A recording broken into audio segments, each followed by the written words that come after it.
राजा रामावा के खुश कके है जाइबू ना बॉबी डीजे पर दोबारा फिर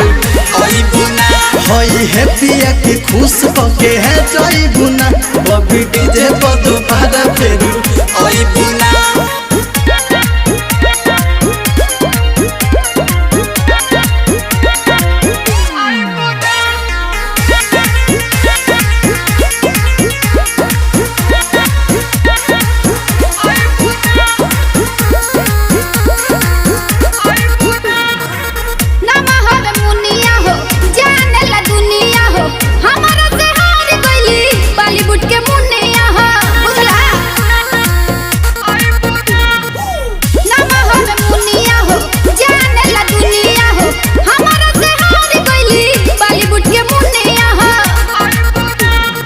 फिल्म के शूटिंग ना होता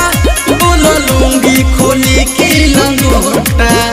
आइल बारू तलवटी के जइबू ना और जइबू ना ऑपरेटर के घूस कके है जइबू ना अरे डीजे पर दोबारा फिर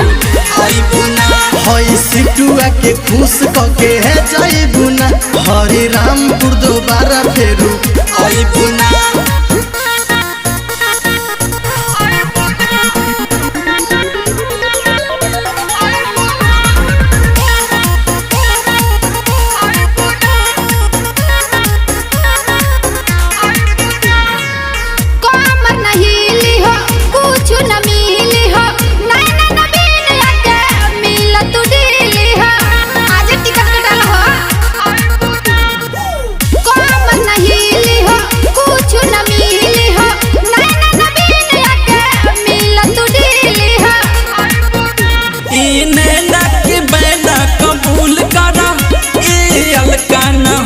मजबूर कर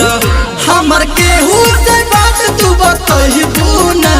बतइबू ना ऑपरेटर के घूस कके है जाइबू ना बॉबी डीजे पर दोबारा फिर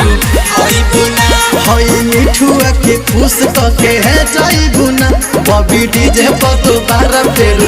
आइबू ना अंकिता के खुश कके जाइबू ना बॉबी डीजे पर दोबारा फिर